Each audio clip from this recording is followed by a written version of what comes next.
two figures in white cloaks moved silently under the cover of night. Their steps made no sound, and their faces shone like stars. They approached the gate of a city where darkness reigned, Sodom.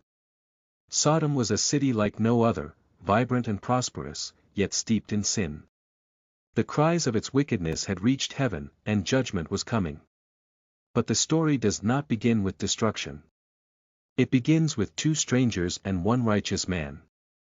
Bible verse: the two angels arrived at Sodom in the evening, and Lot was sitting in the gateway of the city, Genesis 19 verse 1.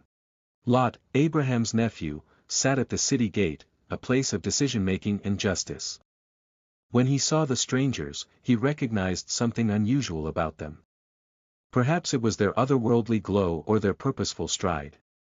Fearing for their safety in this wicked city, Lot rushed forward. "Come to my house," he pleaded. "You can wash your feet and stay the night. Then you can go on your way early in the morning." The strangers at first declined. But Lot insisted, knowing full well what the night might bring. Reluctantly, they agreed. But he insisted so strongly that they did go with him and entered his house. Genesis 19 verse 3. As night fell, the city revealed its true face. A mob gathered outside Lot's home, men of all ages, their voices shouting in anger and desire. "Bring out the men who came to you tonight," they demanded, "so we can know them." Lot's heart pounded. He stepped outside and shut the door behind him. "No, my friends. Don't do this wicked thing," he pleaded. But the mob grew violent, pressing against the door. The angels, inside the house, saw the danger. They pulled Lot back into safety and struck the men at the door with blindness. The crowd, now confused and helpless, groped in the darkness. They struck the men who were at the door of the house, young and old, with blindness so that they could not find the door. Genesis 19 verse 11. The angels turned to Lot. "Do you have anyone else here, sons-in-law, sons, daughters? Get them out of this place. We are about to destroy it." Lot ran to warn his sons-in-law, but they laughed at him. To them, it was all a joke. Morning came quickly, and the angels urged Lot to leave at once. "Hurry. Take your wife and daughters, or you will be swept away." Still, Lot hesitated. Perhaps it was the pull of all he owned, the city he called home. But the angels seized his hand, and the hands of his family, and led them out. The Lord was merciful to them. He brought them out and put them outside the city. Genesis 19 verse 16. As they reached safety, one angel gave a final warning: "Flee for your lives.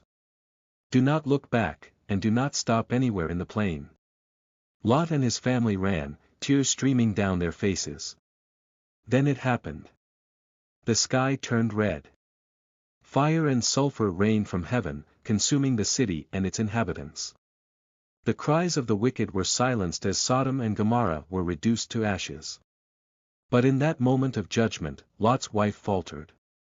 She turned and looked back, longing for the life she left behind. Instantly, she became a pillar of salt. But Lot's wife looked back, and she became a pillar of salt.